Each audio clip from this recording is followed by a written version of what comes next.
कभी कभी एक अजीब सा रहस्यमयी एहसास होता है ना, जिसे हम सबने कभी ना कभी महसूस किया है।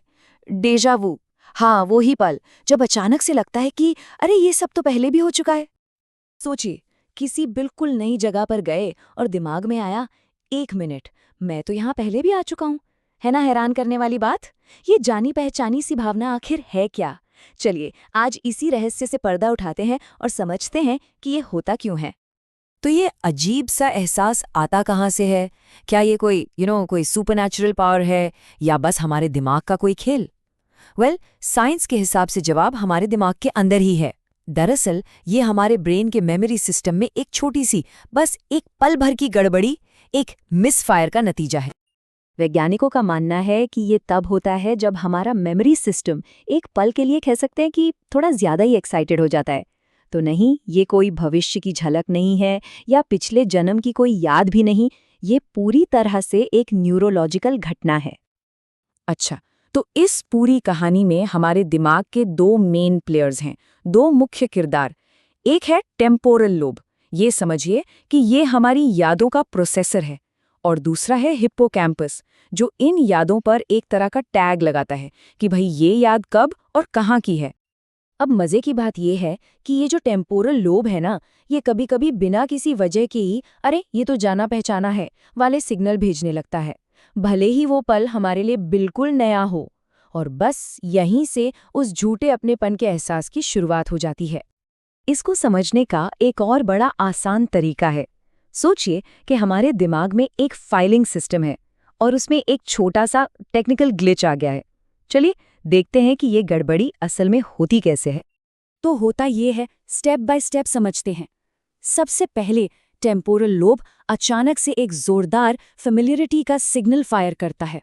फिर हमारा हिप्पोकैम्पस, जो मेमोरी टैगर है, उसमें एक पल के लिए ग्लिच आ जाता है। नतीजा, कोई पुरानी मेमोरी फाइल गलत टाइम पर खुल जाती है और हमारा दिमाग बूम, एक बिल्कुल नए सीन पर ही रीप्ले बटन दबा देता है। ये बात इसे एकदम परफेक्ट तरीके से समझाती है ना? बिल्कुल वैसा ही जैसे दिमाग एक ऐसे सीन को रिप्ले कर रहा हो जो असल में कभी हुआ ही नहीं। ये एक ऐसा भ्रम है जो इतना इतना रियल लगता है कि हम सोच में पड़ जाते हैं। और शायद यही वजह है कि डेजा वू का एक्सपीरियंस इतना वियर्ड होता है।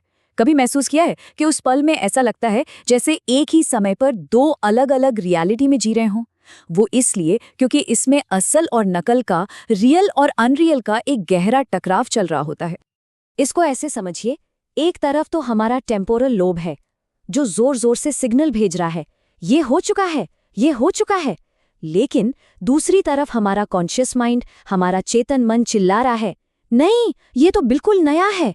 बस इसी लड़ाई की वजह से हम कंफ्यूज हो जाते हैं। मतलब सीधे सीधे कहें तो हमारा दिमाग बस कुछ पलों के लिए पास्ट को प्रेजेंट के साथ मिक्स कर देता है।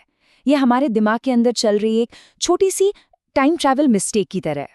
लेकिन ठहरिए, कहानी में एक और ट्विस्ट है, एक और इंटरेस्टिंग थियोरी भी है। क्या हो अगर डेजा वू कोई गड़बड़ी हो ही ना?